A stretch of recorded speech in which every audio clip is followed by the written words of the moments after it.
DawgNation, and welcome into DawgNation at Large. I'm Kaylee Mansell with DawgNation insider Connor Riley. At the very end of the show, we always put in our touchdown predictions. Of course, we're going to do that today, but there's something about my pick from last week that needs to be addressed because doing this has made me a selfish person. I'm not going to lie. Made you?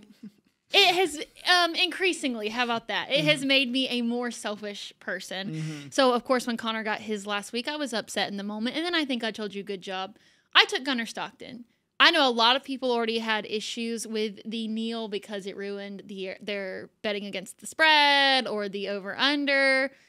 In this moment, I am watching Gunner Stockton. I'm like, oh my gosh, it's going to happen. And me and Connor still going to be tied, closing in the lead on Cody. And then he kneels right in front of the end zone. And in that moment, I was like, I don't even know why I do this anymore. Like, I might as well just let you all carry it out through the rest of the season. Not only that, Kaylee also had the over in the game, and she also had Georgia as well. So she was the rare triple loser there. Now, I think that Gunner would have scored there had you not reacted negatively to my Chauncey Bowens touchdown. You have made it a point when either myself or Cody, their person, gets a touchdown, you haven't exactly been enthused, and I'm rooting for everybody. If you would have been tied and we would have gotten it 3 apiece, I would have been thrilled. A little positivity in the booth. I think, maybe Gunner decides, hey, you know what, I'm going to go up double digits, and we'll go from there, and I'll deal with Kirby yelling at me after the fact. So you have to wonder if maybe your own behavior during the course of the game sort of leads to Gunner's decision there.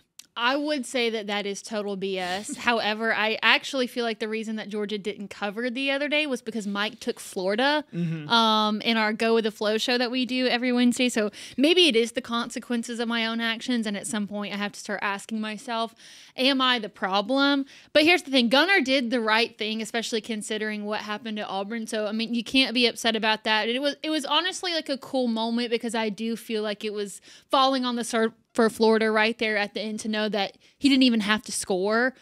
So it was cool to see, but in that moment I was so excited I could feel the adrenaline start to build up inside of me, and then I realized what was happening, and Georgia gets the win, so you can't complain. However, selfishly, I wish that he would have gotten it. I might actually complain a little bit. Florida's a rival. You got a chance to score, be a legend, get the game-winning, game-sealing touchdown, win by double digits. None of this out. We're just happy to win and happy to beat Florida. No, run up the score a little bit. That's what Steve Spurrier would have done. Steve Spurrier would never tell one of his players to go down at the 1-yard line. I actually think it was more of a sting, though, that he didn't have to score. Like, yeah, he could have, and it would have upped the points, but I think it's more of like a F you sort of situation that he didn't have to score. Like, it wasn't necessary. Yeah, but years from now, you're going to remember this game because Gunnar Stockton chose not to score rather than everything else that came with it. Now that I can't disagree with. All right, so we will move past Florida and we will move on to Mississippi State week. Regular season is quickly coming to an end, so we've got a topic that I'm really excited to talk about here today on DawgNation at Large. It's the show for the new breed of Georgia Bulldog fan. This is DawgNation at Large with DawgNation insiders Connor Riley and Kaylee Mansell. I don't think that there's any point in wasting time. I say we just go ahead and get into today's episode. This is what we've got going on. First of all, we're going to talk about something that everyone loves to talk about. Not controversial at all. Everyone's favorite guy. That's Mike Bobo. Also, we'll do our dog bite segment where we cover a variety of topics. We'll do an update on the status of Dlo Jones. We'll also talk about Noah Thomas, Chauncey Bowens, and, of course, the Hugh Freeze situation as well. We'll follow it up with our favorite memes of the week. In honor of the first college football playoff rankings coming out, we are going to do our own updated playoff brackets. I know they definitely needed a revamp.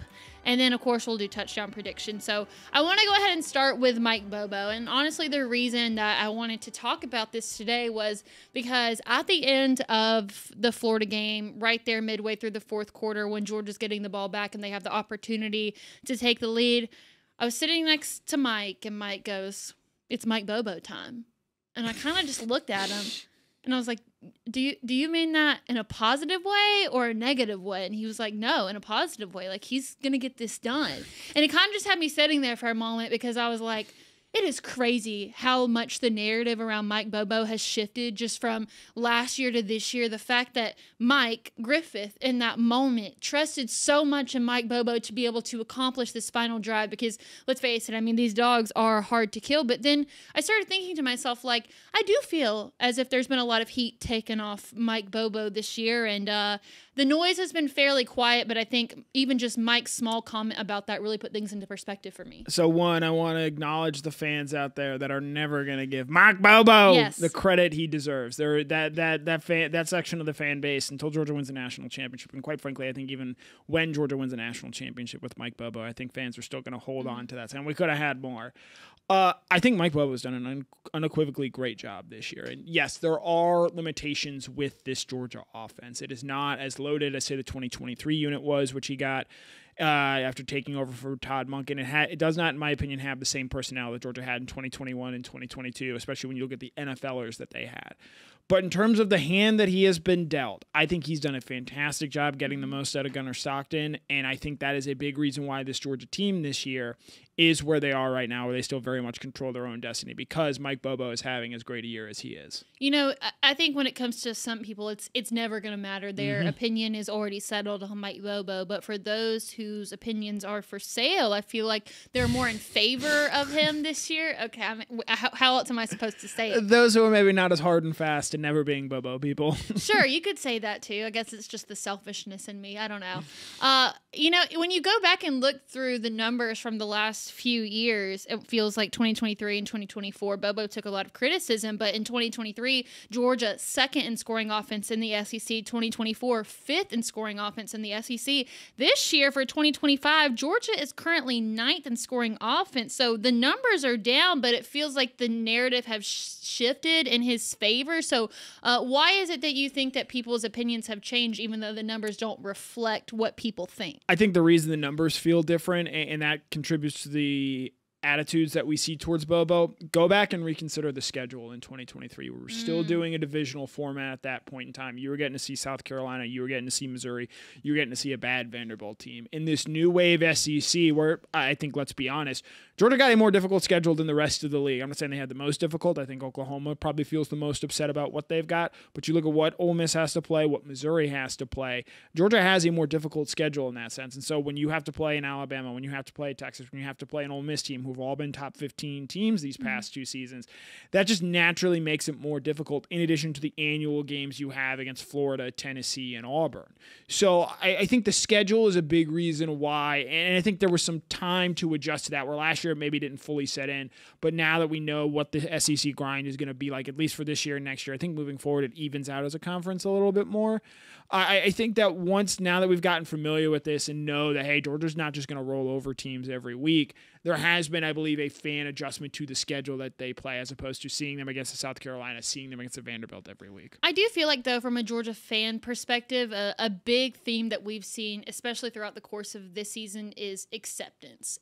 Just accepting that a win is enough, accepting that the identity of this offense is not super fast. You know, it's a lot of running the ball, it's a lot of long drives. So I feel like people are really starting to accept that as okay. And I even think back to Mike Bobo's press conference that he did before the beginning of the season. One thing that he was absolutely grilled on was the slow starts. And I feel like even now that's still an issue. They had a really good first drive against Florida, but that's kind of been the outlier. But at this point, I feel like people are willing to accept that. Specifically for the Georgia offense, the first half doesn't matter. It's what's done in the second half that ends up counting, because when you look back at Tennessee, Ole Miss, Auburn, even Florida, Georgia goes into halftime down in those games and then outscores all of their opponents in the second half. So I feel like people are more accepting of the slow starts, knowing that it really doesn't start for Georgia until the second half. Right, especially, and I think this year you look at the slow starts on the defensive side of the ball, I think there's become an understanding that these slow starts are a feature and not necessarily a bug. Not of Mike Bobo, not of Glenn Schumann, but I actually think at this point in time it falls on Kirby Smart and just the way that this team is prepared. And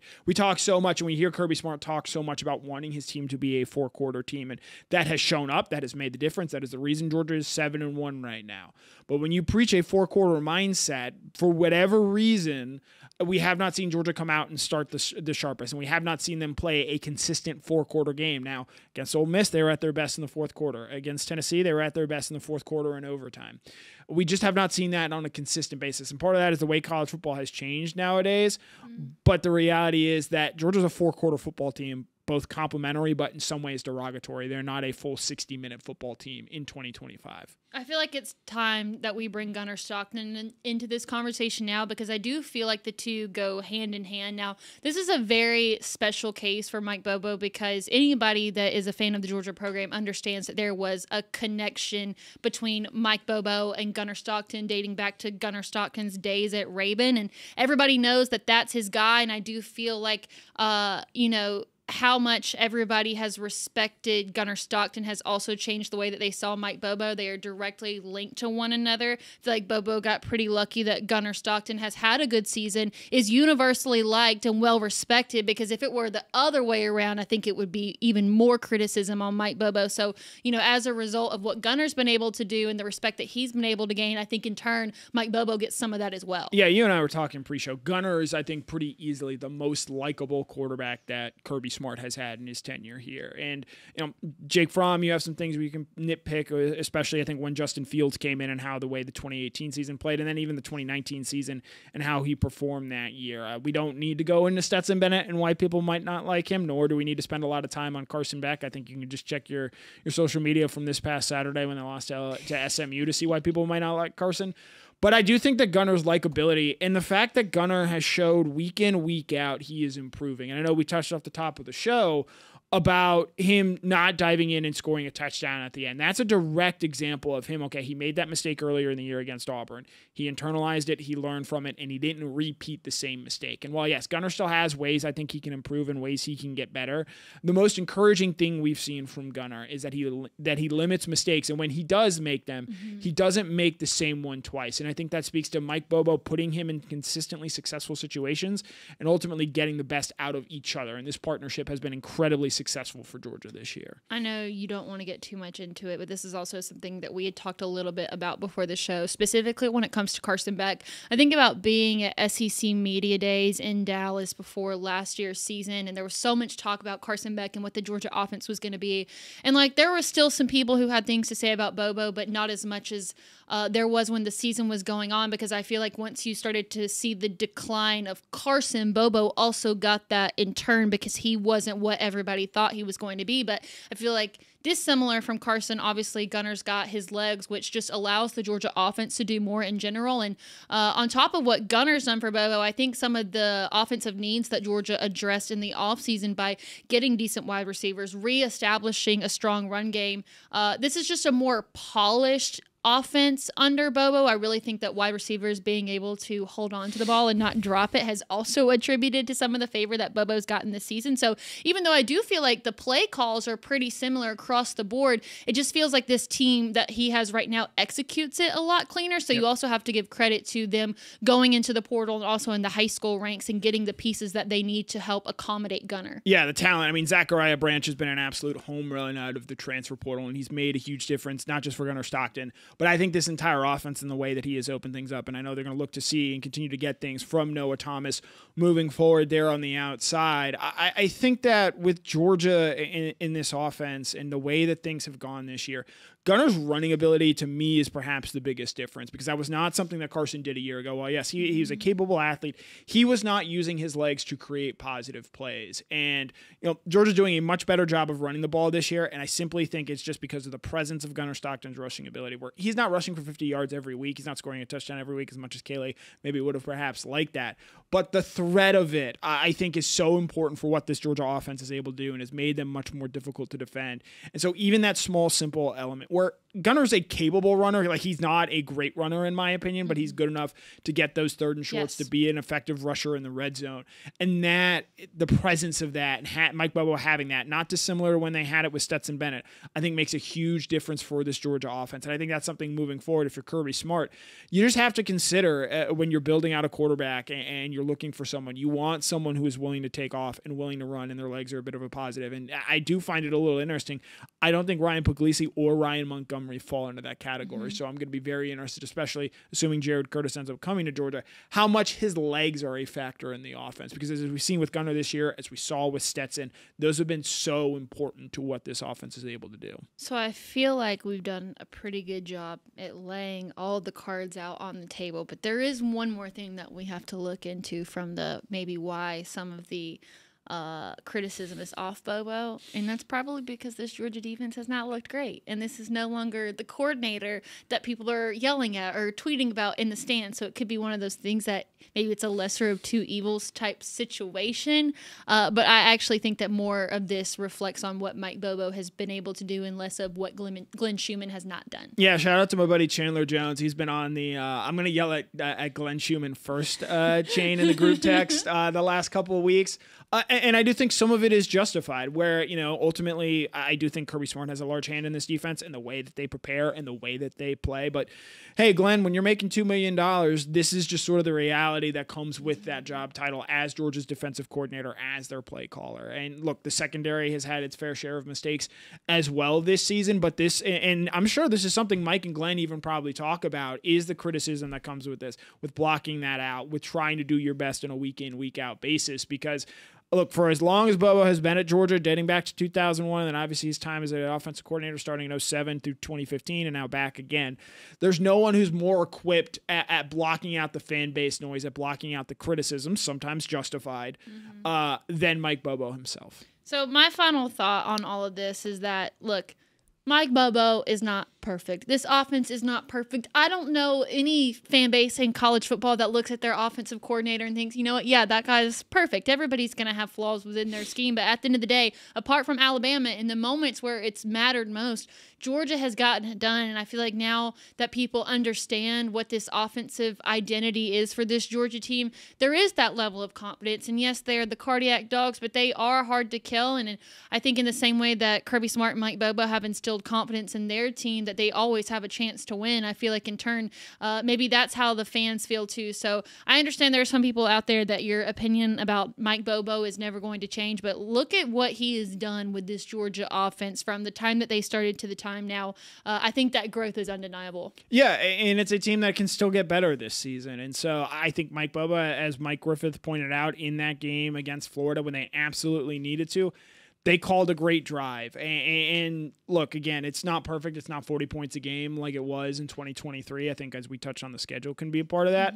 But I do think that if you ask most Georgia fans right now, if they needed a drive to go ahead and either put a game away or go out there and retake the lead, we've seen Georgia do that consistently this year, and it is a credit to Mike Bobo and the way that he has designed this offense and the way that he has put these pieces in place to be as successful as they have been. All right, so when we come back, we're going to talk about some really important guys on the offense, including Noah Thomas and Chauncey Bowens. But before we do that, we just want to let you know that here on DawgNation at Large, we are always excited to partner with Zagoria Law Firm, and what makes them so unique is that they are the only law firm in the state that specializes in representing people bitten by dogs, as well as those who have been knocked down by dogs. They are the official dog bite injury lawyers of the Georgia Bulldogs. So if you or a loved one has been hurt by someone else's dog, give them a call at 833-GA-DOG-BITE. That's DOGBITE, or check out ZagoriaLaw.com. And with that, we will do dog bites.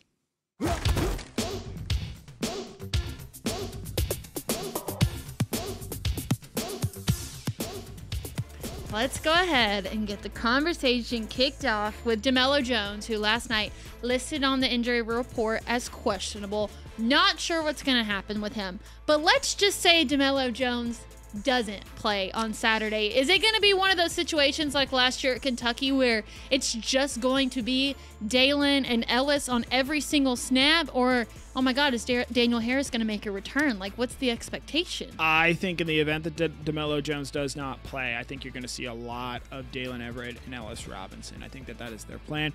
I do think that right now, if I had to say on Thursday, I think Dlo Jones ends up playing in this game. I don't know how much. He wasn't starting or playing more snaps than Ellis or Dalen, but I do think he plays an important rotational piece. He's huge in their dime packages. And Mississippi State, the strength of their offense right now is their wide receivers in Anthony Evans and Brennan Thompson. And I think Dlo, to his credit, is maybe the stickiest of Georgia's cornerbacks out there. Ellis is probably the most natural playmaker when the ball is in the air, but I think in terms of being locked in tight coverage, DeMello is something he does very well at. He's a great athlete, has great length, and I think he is someone this week where, again, he's Georgia's third cornerback in most years. I don't think we would see this as a potentially significant injury. In this game against Mississippi State, because of the way that they want to play, his elbow is a big point of concern, and it's something we're going to follow all the way up until kickoff. Is there maybe a situation or a scenario for a couple of plays where we see a really, really young guy come in? I know that we've seen flashes of good and bad from someone like Dominic Kelly, but could there be room for someone like him in this game to maybe just get a couple of snaps to take the load off of them? The Kirby Smart answer is it all depends on how Dominic Kelly practices this week. I will say one thing, and this is the difference between offense and defense, where in offense you've seen them this year subbing guys like Landon Rowland last week against Florida, or Talon Taylor against Alabama. On defense, when you try and make that sub and you're probably trying to keep it under the radar, Mississippi State's coaches are probably going to pick up really quickly. Hey, we've got a true freshman, say in theory, Dominic Kelly, true freshman on the road. Let's go after him and try and target him. And so I think because of that, that's maybe why you don't necessarily do that. I do think if they elect to go with a third cornerback, I think you would see Daniel Harris. There's no concern about burning a red shirt there for him, as he has already played more than 4 games this season. So I do think that the next man up would be Daniel Harris rather than trying a younger option like a Dominic Kelly. You're right. We would want to see another Terrell Foster type situation like we did That was tough. week. That was tough. All right, we'll go ahead and move on. Let's talk about Noah Thomas. Finally gets his first touchdown as a Dog, but it didn't come without a little adversity first. Looked like he was going to have that touchdown earlier. Of course, the ball is intercepted, but I kind of could hear the crowd a little bit more on the Georgia side when Noah Thomas got this touchdown. This was his big moment. Feels like a lot of Georgia fans have been waiting for this, but I guess my question to you is more so, is this the expectation that we had for Noah Thomas, and how much more room does he have to grow, even as we get towards the end of the season? He's got a huge opportunity in front of him, and he's a very different player than Colby Young. I do not think he's a better player than Colby Young. I think that's why Colby was having the season he was having, and Noah was having the season that he had. I'll be honest, when that ball was in the air and it took a while for it to get to him because it was a long throw to the other side of the field, when you see the Florida defender coming at him, I just thought the way this year has gone, he's not catching that. That's going to be a drop. So credit to him for fighting through. Credit to him for hanging on to the football there. They're going to need him to keep making plays. One of the quieter stories discussed around this Georgia team right now, they've actually shortened their wide receiver rotation in a way they almost never do. Only Thomas, Dylan Bell, Zachariah Branch, and London Humphreys played more than 1 snap at wide receiver on Saturday. We know Georgia usually likes to try to get that to 6 or 7 guys. No Sokovie White-Helton this past week. I think Georgia understands these are the guys we're going to have to win with at wide receiver. They do feel Noah Thomas is someone they're comfortable doing that with. And with no Colby Young, they're going to need him to keep making plays like you saw down the field against Auburn, like you saw against Florida in the win there. But the idea that he's going to come in and do what Colby did for this offense, that to me is a little far-fetched. All right, so for Chauncey Bowens, struggled with some injury kind of midway through the season. We felt like he was back at full health. Then we hardly saw him in the first half of the Florida game. And so I kind of just made the assumption that, okay, like maybe he's not back to 100% full health like we've been led to believe. But then in the second half, oh my God, it's Chauncey Bowens' game at that point. So I think maybe it was Jay Black that actually brought this up to me, that maybe Georgia's taking the approach of like, Chauncey's not a speed guy. Clearly you have that innate in Dwight Phillips Jr. So what if they're saving their power running back for the second half? Because, I mean, that's when Georgia does the majority of its work anyway. So why waste all of that energy when it's the second half that really matters and you're showing the defense something different with Chauncey? Yeah, I think Chauncey is most clearly Georgia's best running back. For He sure. is their most, despite not being the fastest running back, if this makes sense, he's their most explosive running back. He is the guy that has proven consistently able to get those 10-12. You saw on Saturday a 36-yard touchdown run to go ahead and take the lead for good there. I think that with the way Nate has played, where I've been impressed with the way Nate Frazier has played the last couple weeks, he has not really ripped off a big run, but he's done a good job of running hard in between the tackles. And it's like 12 carries for 45 yards, which, less than 4 yards a carry, but he does a great job of softening up the defense while also not wearing down Chauncey Bowens too much. This is the first time in his college career he's been asked to carry this level of a load. I think that impacted him in that game against Auburn. That's why he had the impact that he did in that game there. And I think that fourth quarter against Florida, where of the 70 yards he finished with that game, 56 of them came in that final quarter there. I think that's the recipe Georgia wants to sort of follow, where, Nate Fraser's going to, jab you for a while, and then in the fourth quarter, they're going to put Chauncey Bowens in, and he's going to deliver the uppercut that knocks the opposing team out. Another week, another coach has been fired, so we're going to give our thoughts on it. This week's victim, Hugh Freeze.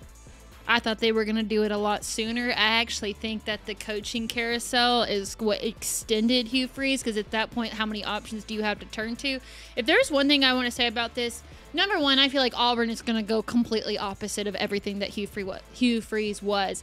And number two, if everybody's putting their list out for, what are the best jobs in college football, I've been saying this for the last year. I do not think that Auburn is that desirable of a coaching job, especially when you put it up against a Florida or an LSU or a Penn State. I mean, this is a program that has driven its coaches out. I feel like it's made a ton of desperate hires. I do think that Alabama is the better job. Auburn has shifted its attention to be a basketball school now, and obviously the recruiting has been down for Auburn. So in my opinion, this is a bitter fan base that the pressure for you to win immediately is going to be higher than ever. I just don't think it's that desirable of a job anymore. Yeah, Hugh Freeze was just not ready for this job, especially when you're an offensive guy and your offenses continue to be that bad and you continue to whiff at evaluating the quarterback position. I think that's a major issue for you, and that's ultimately why he was run out again. And he didn't exactly help himself with some of the off-field stuff, and while it wasn't as dire as the way it was at Ole Miss, he had off-field issues, and when you have that as a coach and you're not buttoned up,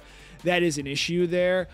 I do think with Auburn, and you lay out the case there, for me, the original sin and the reason Auburn has found themselves where they've clearly fallen off, I do not believe they're, to your point, a premier job in the SEC anymore. And it speaks to, I think, something, whoever takes this job needs to be well aware of.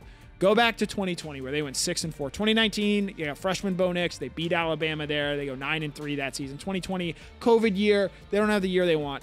They decide we're going to cut Gus Malzahn off at the knees. We're not going to help him recruit. We're not going to give, because if you go back to that 2021 recruiting class, there are a lot of Georgia-Auburn battles that down the stretch just did not become battles because Auburn decided we weren't going to keep recruiting these guys and necessarily paying the necessary funds to try and get those types of players. They cut the knees off at Gus Malzahn. I think a lot of coaches saw that. I think that's why they ended up with Brian Harsin as their candidate coach. Who, it was a terrible hire, and he was really the first guy of the 8, 9, 10 guys they went through to take that job. He was not cut out for the SEC. You have 2 more years where you don't recruit. And so now you've been wandering in the wilderness for 5+ years, and I know there are a lot of people out there, especially Georgia in particular, of guys they've recruited on that Auburn roster in recent years, where they are waiting for the transfer portal to open. I know Cam Coleman's the guy that's going to draw a lot of attention.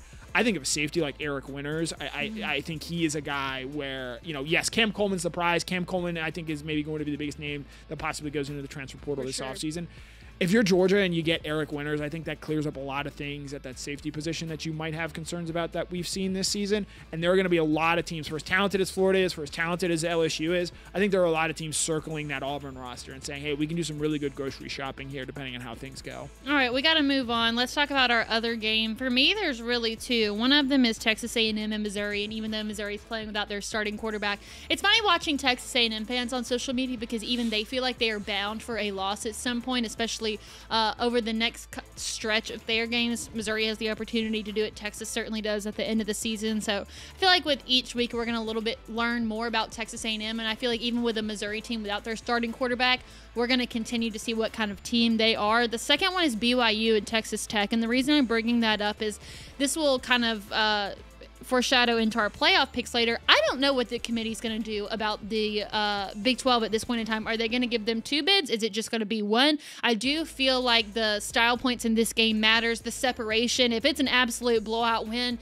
maybe they just go to 1 potential group in there, because I can't take Utah seriously at this point. Utah at 13, that was so shocking. To me, that's why I think you have to take the Big 12 seriously as a multi-big league, because that shows what they do there. I'm actually going to the Big 10, though. There's a game, I think it's under the radar nationally a little bit, but you go and look at those playoff standings. Washington's near the bottom. USC is near the bottom. They're all going to play Oregon in the coming weeks. And Oregon, while they, I think, are a team a lot of us have penciled in right now, their schedule is trickier than you might think just based on the opponents that they have left. And it starts this week where they go on the road, 3:30 kick. So, the body clock thing isn't exactly as dire as it potentially would be. But they're going on the road to Iowa, another team ranked at the bottom, another team 6-2. They played Indiana tight at home earlier this season as well. this game is going to be very interesting because I do see a world where Oregon possibly loses, but it is going to be a game where I think we're going to learn a lot about Oregon because they've done a great job of blowing out the bad teams this year. They lost to the one quality team they've played in Indiana, who's one of the best teams in the country this year. And I think we've yet to really see them take on a true middle-tier team, and I think Iowa's going to give us our first test in seeing, okay, how serious is this Oregon team? Because with the games they have left on their schedule, if you lose this game against Iowa, you have very, very little, if any, margin of error left. And that is where I think a lot of us expect Oregon to be the third Big Ten team in. If they lose this game against Iowa, chaos. Eminently losable, you start to wonder if maybe there's a world where the Big Ten only gets 2 teams in. Yep. And that would not make them happy at all. All right, so a lot of these teams I know are going to come up in our updated playoff brackets, which we will do here in just a little bit. We'll also do our favorite memes of the week. We are officially 1 week out from a very special event that we have going on at DawgNation. It's going to be at Terrapin Brewery in Athens. Myself, Connor, Mike Griffith, Brandon, Jeff Sintel. We will all be there. It's going to take place from 6 to 9 next Thursday, November 13th. First beer is on Terrapin, and it's also going to be catered by Cercheros. It is a free event, but you do have to RSVP, and you can do that by going to DawgNation.com/ontap on top of all of us insiders. We'll also have some special guests, which will be announced tomorrow morning on DawgNation Daily with Brandon Adams at 10 a.m. So to hear the other special guests, make sure you listen tomorrow morning. And then also we're going to be doing a giveaway. So if you come, you have a chance to win tickets to the big game on that Saturday. So don't forget RSVP by going to DawgNation.com/ontap. All right, so let's do Meme Machine.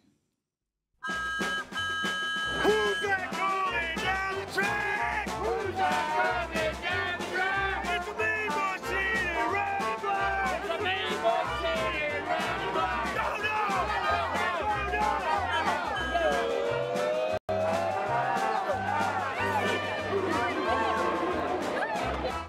Was I supposed to wear black these last week? Is the costumes this week? I'm not getting the black. I mean, you guys look great on the set. Are you not wearing black? That's No, dark. it's That's navy. It was that's at Navy. Oh, that's tough. Okay, well, I mean, if you would have never said anything, I don't think that the people would have known. I think you kind of We'll told color on correct yourself. it in post. Yeah. By the Yeah. time folks see this, I'll be wearing it. All right, I'll get us started this week. A rare instance where mine has nothing to do with football. We got out of the Georgia game in quite enough time to watch the end of the World Series. Look, I'm not going to lie. I'll be totally honest. I put $200 on the Braves to win the World Series while we were in New Orleans for the Sugar Bowl in hopes that I would just be more invested in baseball season. And as the Braves season went out the window, so did my interest in it. So this was literally the only time that I watched any of the World Series. But I mean, it was just too good. Obviously, it's the famous Will Smith slapping Chris Rock at the Oscars. And, it's Will Smith, but like the other one with the Blue Jays. So I just thought that was, somebody put that up so quickly. So Blue Jays obviously came incredibly close to winning their first the first World Series since 1993, I believe. Who felt worse? Blue Jays fans after losing Game 7 in the way they did, or Georgia fans losing in 2017 Alabama in the national title game? They both felt like gut punches, at least. And it had been a while for both teams. Yeah. And the thing I love about that meme, it's Will Smith, but the other one. But it's like the other one because did you see the stat that a Will Smith has won the World Series the last 6 years? Now, 3 of them were the former Braves relief pitcher, Will Smith, but this one is the former Dodger or current Dodger Will Smith, the catcher there. So, yeah, it is. You got to have a Will Smith on your team. If the Braves want to be successful, search the minor leagues. Find anybody named Will Smith. Get him on the roster next year. I definitely actually think it might be Blue Jays fans. Because, I know it was a longer drought for Georgia, but, I honestly think you were taught to slide in those moments, but I do believe that if he would have just run through the bag, he would have been safe. Don't slow your momentum right there. If you're just running through, I think he's safe, and I think that's something that's going to haunt them in the back of their mind, because at least with Georgia, it was like a slow death where you saw it kind of coming there at the end, but with that, it was such a big moment, and I can't believe it was decided amongst that. If Alabama's kicker hits the field goal in 2017, like that loss, it's still painful. It still stings. You led 13-0 at halftime. It is not the iconic play that it ended up being. Whereas this was like a slow death where they were 2 outs away. They were 2 pitches away from winning the World Series, and they just couldn't quite get it done against an incredible Dodgers team. All right, Cody, what do you have for us? So you guys talked about the Hugh Freeze stuff and who won. This coaching carousel is crazy right now. It's got everybody doing crazy things. One of the reasons folks knew that Hugh Freeze was going to be fired because his tea time got canceled at his local place. So this has just got me. This is what people are doing now. There's just over-the-top investigation. So it was a Lane Kiffin interview with Barstool, and they're saying orange in the poster behind him. So that means he's going to Florida. Blue in the poster. He's going to Florida. Moisture-wicking shirt. Yeah, well, in Gainesville, it's humid. And green shirt. That's in the UF. It's too much stuff. Yep. It was crazy to me how many folks talking to Florida people last week, they legit think that they are going to get Lane Kiffin to come to Florida. Yeah, I mean, that might be the most delusional, delirious fan base that I have ever seen in my entire life. So at this point, I'm not surprised by that. But I told them in the studio, you weren't here, I think that a golf company has the funniest opportunity to do some sort of brand deal with Hugh Freeze. Like, if somebody doesn't take that opportunity, you missed out, because that commercial would be incredible. Florida's about to get friend zoned by Hugh Freeze, or Lane Kiffin, aren't they? I think so. That's kind of what this all feels like a little bit. Mm-hmm. That Florida is about to get friend zoned by Lane It's Kiffin. not you, it's me. Yeah. You know? All right, Connor, you said you had a good one. I am very proud of this one. If you're a movie fan, you might get this. If you are not, you don't. Okay, first off, a tiger swimming in the ocean. Tigers don't even like water. If you place it near a river or some sort of fresh water source, that makes sense. But you find yourself in the ocean, a 20-foot wave, I'm assuming it's off the coast of South Africa, coming up against a full-grown 800-pound tuna with 20 or 30 of his friends. You lose that battle. You lose that battle 9 times out of 10. So that is a reference from the wonderful 2010 film, The Other Guys, my favorite Will Ferrell movie. And Auburn tweets this out of there, like a tiger in the ocean eating a ship, because Commodore's Industries ships. And it's just an incredible tweet that I saw last night. The full monologue is even better. And it just ends with Mark Wahlberg throwing coffee on Will Ferrell. One of the funnier clips in one of the funniest movies of the 21st century. That's so crazy, because I almost picked this exact same one. I thought it was too long, but now I kind of wish that I did, to have like stolen Connor's thunder, because he was so excited about this. So imagine Cody just like didn't say anything and I went first and took it. It was great. It was perfect in the moment. Actually, it's a cool looking graphic. It is. It's well done. It's just. Okay. All right. So we are going to do some updated playoff brackets here in just a second. Really quick, we have got an early morning DawgNation Game Day show on Saturday. It's going to be at 10 a.m. Get your coffee, get your donut. We've got a big show in store. It's going to be me and Jeff Santel. Of course, Connor will join us live. He'll give us that final injury report. That way we know what's going to happen with Dlo Jones. Also, we'll talk about who steps up in the place of Jordan Hall. So make sure to join us 10 a.m. Saturday morning. We'll be live from Starkville. And if you need to be reminded, because it is so early in the morning, then you can just go to our DawgNation YouTube page. You can subscribe to our channel and hit that little bell next to it. That way you get notified when we go live. Because like I said, it's early in the morning. I get it. Not everybody's at their best. So get your coffee. Come join us. We've got a good show in store, and I'm super excited about it. Okay. I think that everybody needs a little bit of grace on their playoff brackets. I need a lot more than grace. I wasn't going to say it. I think wow. At this point, this time you're not going to say it. I think that it's past now. Like, you have taken the heat for it. I got off the bandwagon after they lost Oregon. There was no holding on. I completely absolved any relation I had with Penn State. And I feel like you've handled the situation pretty well. Yeah. So at this point, we'll just let it go. Yeah. I'm willing to let it go if you're willing to let it go. This is a setup. This is 100% a setup. I know exactly what comes next. At least I didn't have Penn State and Clemson in my national title game like a lot of national media people did. Okay, yeah. Okay, so do you want to go first, or do you want me to go first? You go first. Okay, I'll go first. So this is my first round. I mean, at this point, I'm just kind of assuming that everything plays out with not a ton of controversy. So when I'm looking at my top 4 seeds, I'm going to assume that Ohio State is beating Indiana in a close game in the Big Ten Championship. So I have Ohio State at 1. I've got them putting Indiana at 3. I'm going to assume that things play out the way that they're supposed to, and it's going to be Alabama and Texas A&M in another close game. So I feel like they end up being the top 4 seeds. Alabama getting the SEC Championship bid at 2. I do feel like this is a committee that values the strength of schedule and conferences this year. So I doubt that this is how it's going to play out, but in my head, this is what made the most sense. So Georgia not affected by anything else because, everything plays out how it should. They're going to be number 5. They're going to host Memphis. Now, Memphis has an opportunity to get upset this week, but it's really hard to calculate who the other one might be. I initially had UNLV there.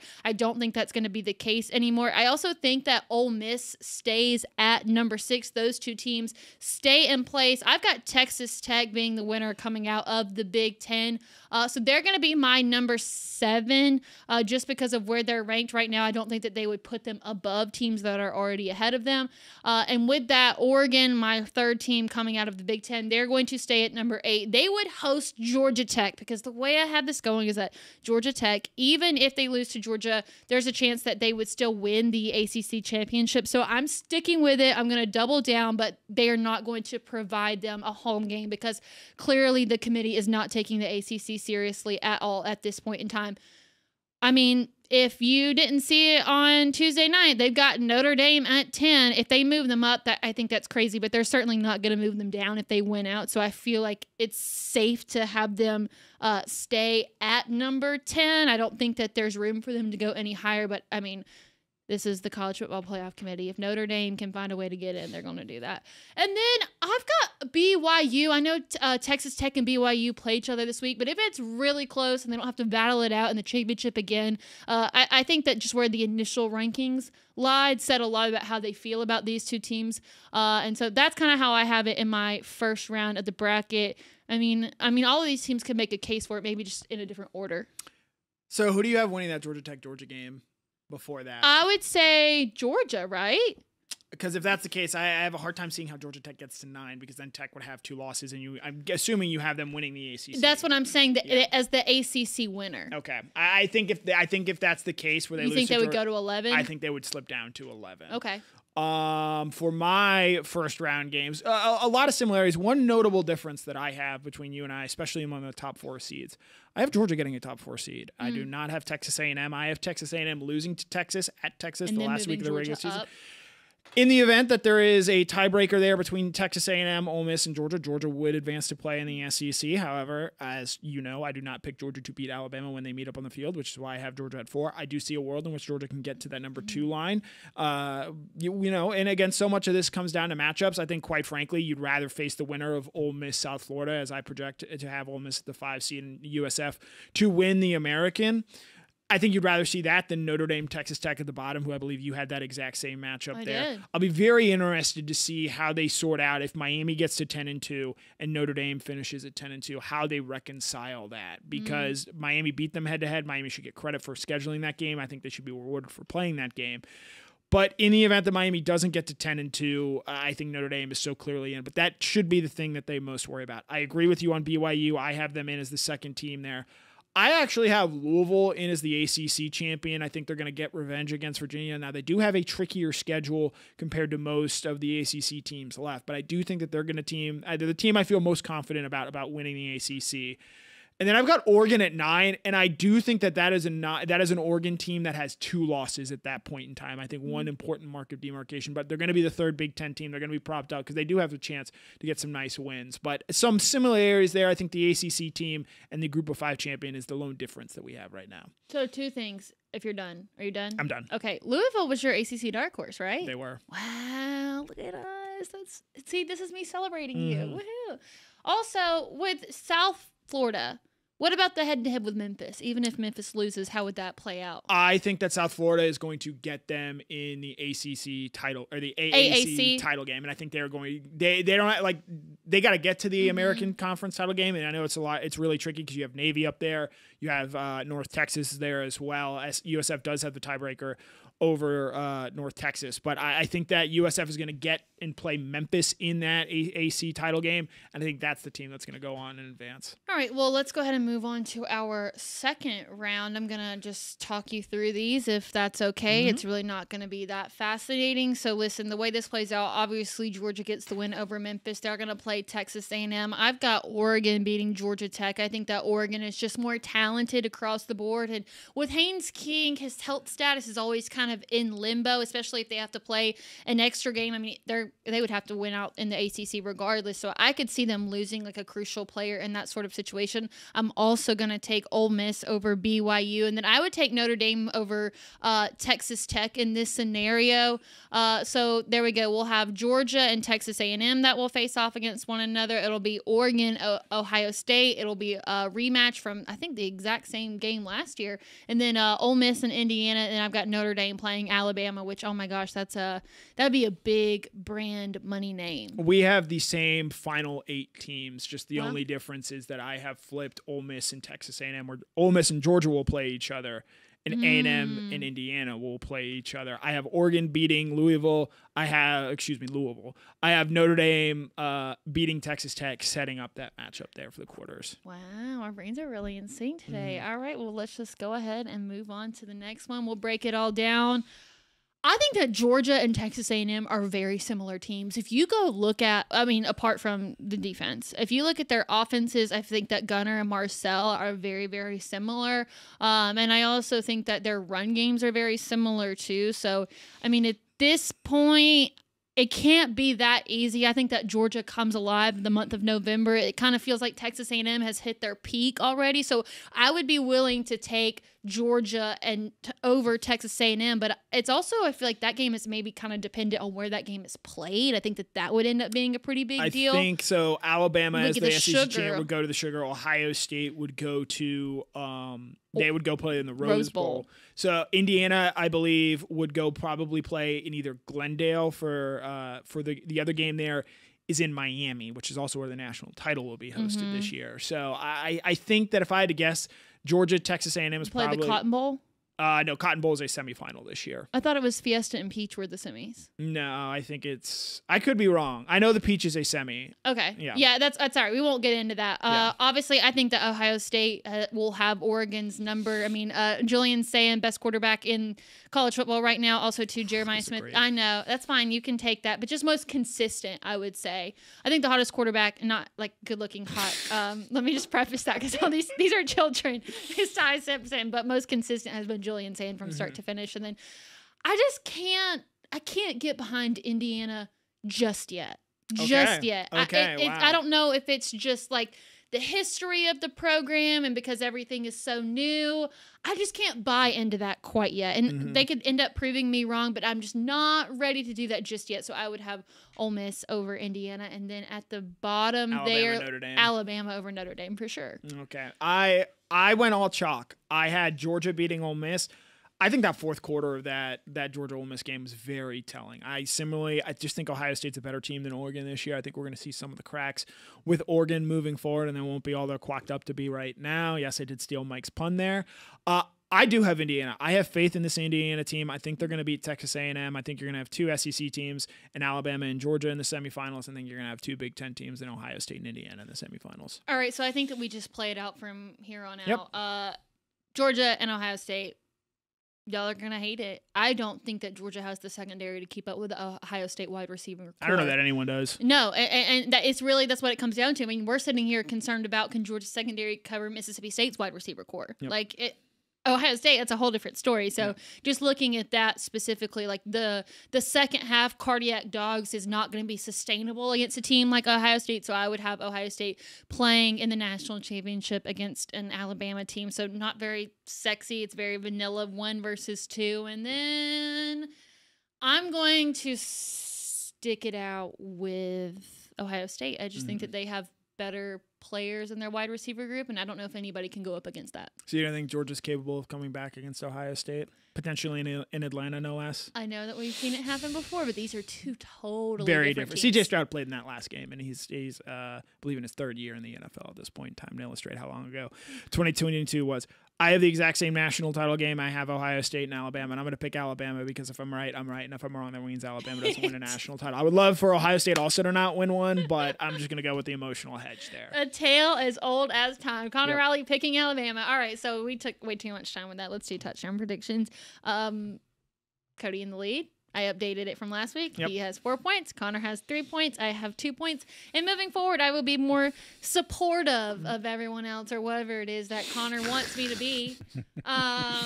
I think I actually have the opportunity to go first this week. I'm going to take this is probably not the time for me to take a flyer, but just in studying this Mississippi State team, they have a horrendous run defense. And I feel like every time Georgia gets the ball in the red zone, they're going to run it. We see Chauncey Bowens more so in the second half, but I feel like that's somebody I need to save. So I'm going to take Nate Frazier. Okay. Is that your first time this year taking Nate? It's my second time. Second time. Okay. Am I up next? Mm-hmm. I'm going to go tight end here. I feel like I'm due. I feel like we're due for a tight end. Lawson Lucky had 3 against Ole Miss earlier in the year, but I'm going to take Oscar Delp for the first time this season. Have not used him yet. I think he's due to get a touchdown. I think he's someone who you've seen improve over the course of this year while he hasn't had the statistical numbers in terms of the catches. When he's gotten the ball, he's been plenty explosive. So I don't necessarily know if it's going to be a red zone touchdown, but just I think a more explosive touchdown this week from Oscar Delp. Cody? Man, that's what I wanted last week. It did not happen for me.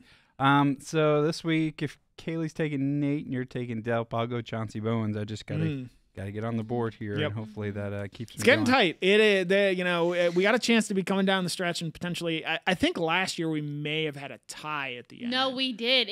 We had to pick, you and I, the national championship. The national champion, yeah. And remember, oh my gosh, I remember it clear as day because you took Jeremiah Smith. Yep. I took Jeremiah Love, and the tiebreaker was a player with a sack. Yep. Jeremiah Smith scored. Jeremiah Love did not, but there was only one player in that game that had a sack, and that's the player that I took. Yep. So that's how last year ended, and maybe that's why I have so many feelings towards this touchdown prediction. So close. So close. So close. All right. We'll say bye to Cody Chaffins. We want to say thank you to all of you for joining us tonight here on DawgNation at Large.